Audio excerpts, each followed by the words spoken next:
Good afternoon, everyone. We're having a one-on-one session with Honorable Dr. Toby Maduot Parek. He's the chairman of SANU. It's a Southern Sudanese political party, one of the oldest Southern Sudanese political parties. We're going to ask him a little bit about his background and which area he comes from. Could you tell us, Honorable Toby, what area of Southern Sudan are you from, and a little bit of your background? First of all, I thank you for using this opportunity to be able to talk to the world, particularly Sudanese audience, about SANU. SANU is an old party in Sudan. It was established outside Sudan in 1963, and then established inside Sudan in 1964. It was established by prominent heralds. One is Father Katarina Nahuru, then late William Day, and that late Toby Maduot. These three were the first leaders to establish SANU in Kampala in the 60s during the first Anyanya struggle. After the fall of the Toby Maduot, 1964, William Day, who was one of the founders of SANU, decided to come inside the country and establish the party. So he came in and established the party in 1964. And SANU, from the beginning, main objective is to fight for the rights of the marginalized people of Sudan. People who were neglected in education, in trade, and in development by the then colonial administration.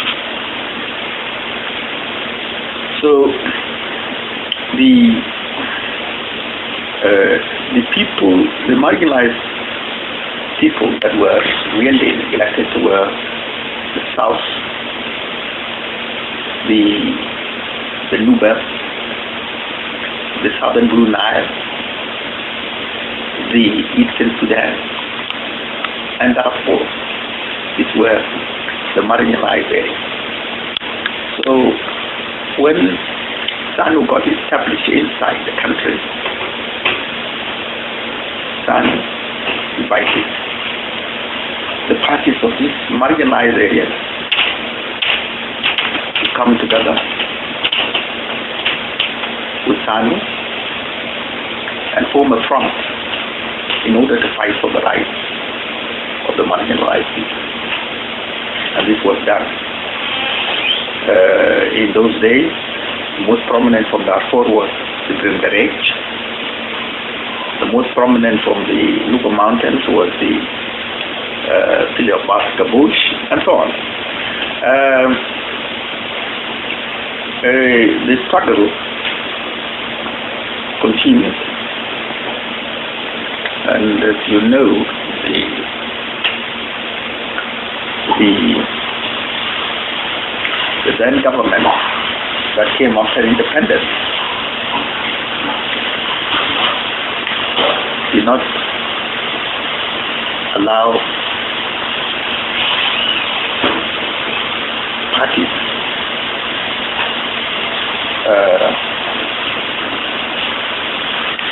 to function freely. Because most of the governments were dictatorial.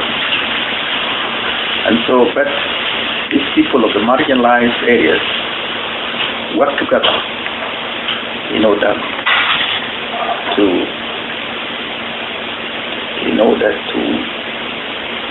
achieve equality and justice. It is. So the struggle continues, but when the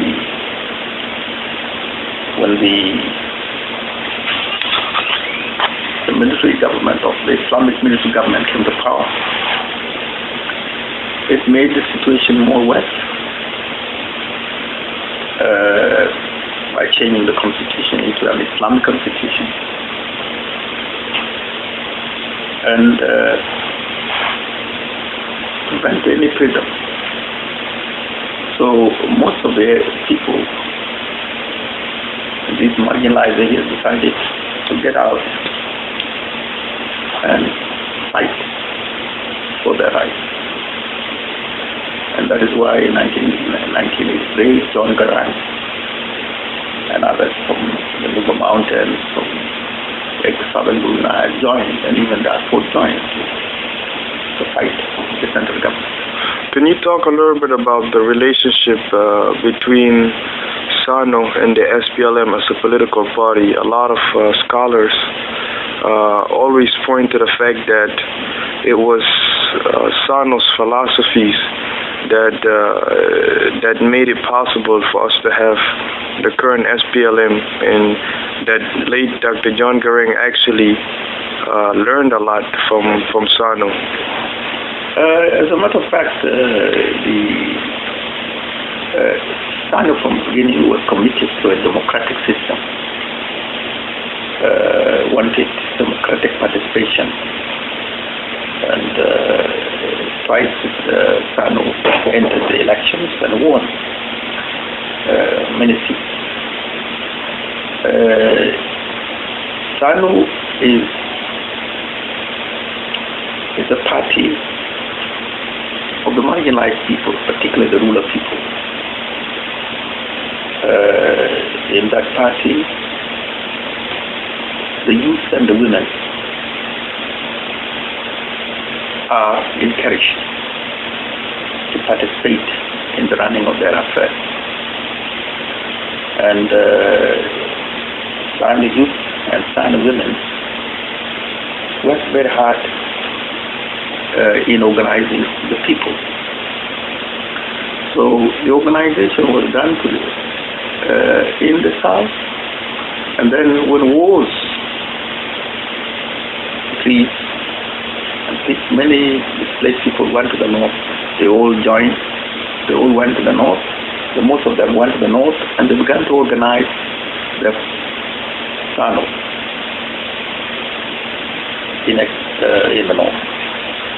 So in fact, SANU, from the beginning, has been creating democracy, peace, and unity of the marginalized people. This was carried out very well. And there was that tendency, the SANU started to see that we must get more young people educated. And that's why we were able to send some youth to many other countries like Egypt, East Africa,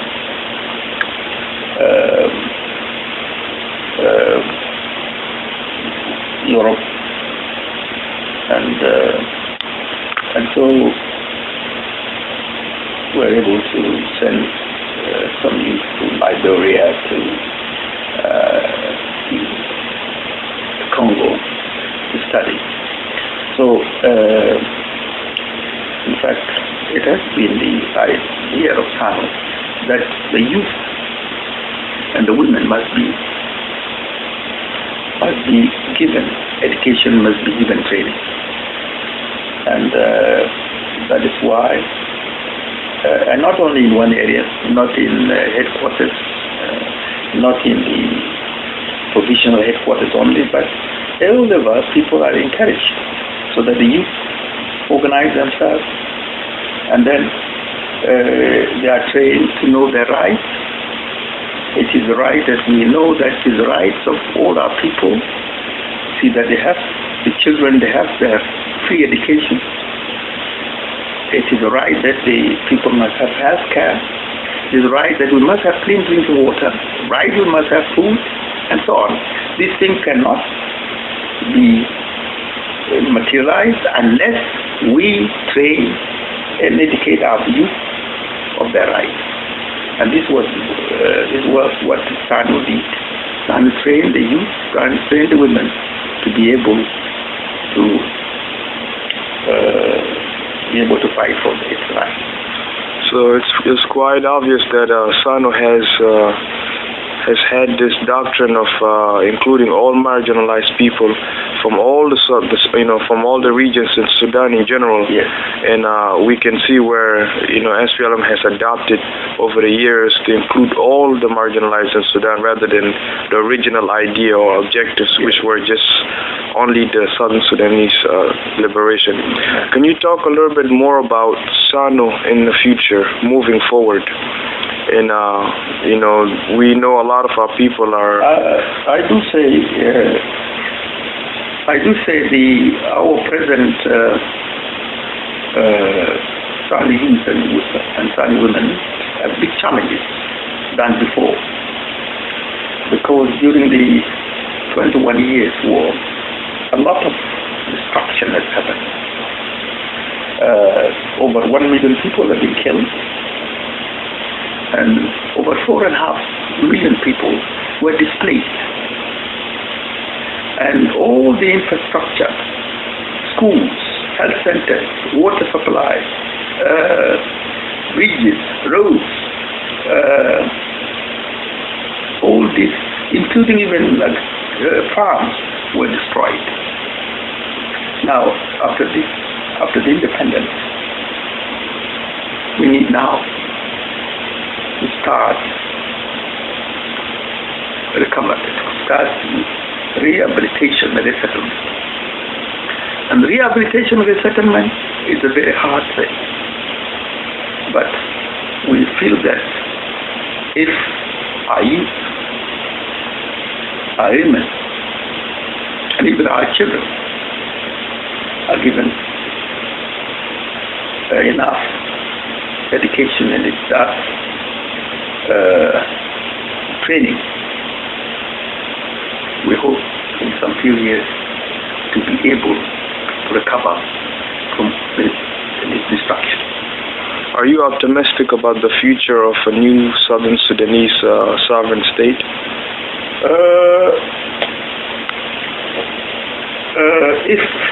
Yes, I'm optimistic that we can.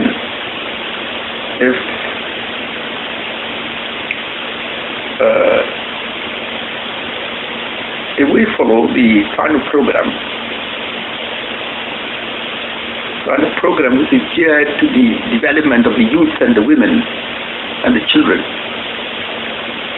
then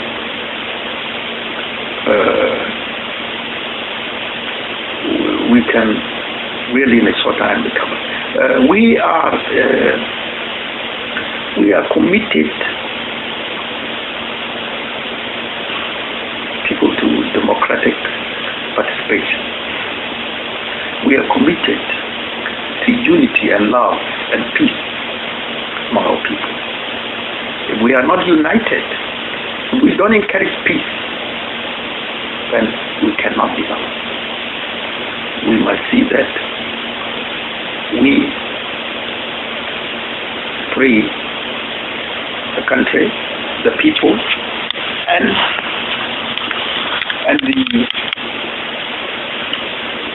and the leadership all must work for the interests of our people. And our people today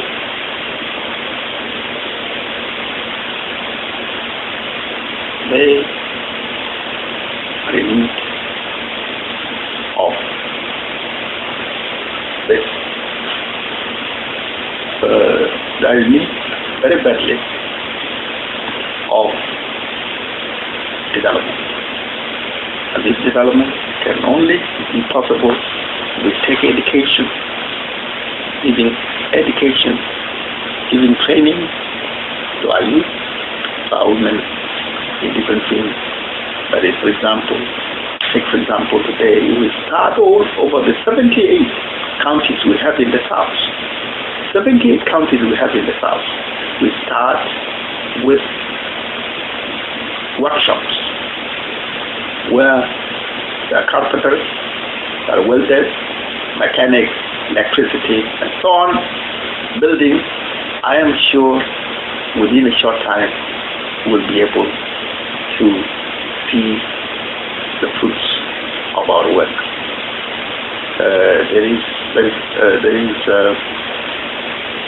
We can easily recover. But I would like also to mention that we, as a government, as people, and as leadership, we must cooperate with our partners. Our partners are IGAD, African Union, European Union, the United Nations, and the United States. So we feel that these partners, if we cooperate with them, we can really benefit from their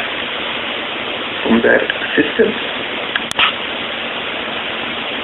and we can overcome many of our challenges.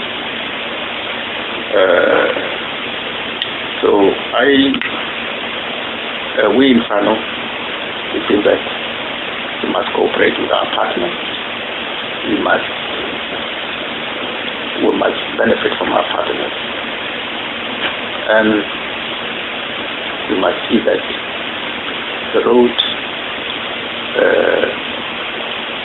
to Southern Sudan is that we adopt democratic participation, peace, unity, and love among our people.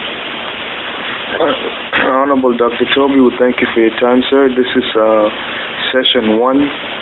Once again, to all our audience, we will have another session which will cover an array of topics, and we will ask Honorable Dr. Toby to actually give us more of a lecture in terms of the history of Southern Sudan and the involvement of our political systems. Thank you.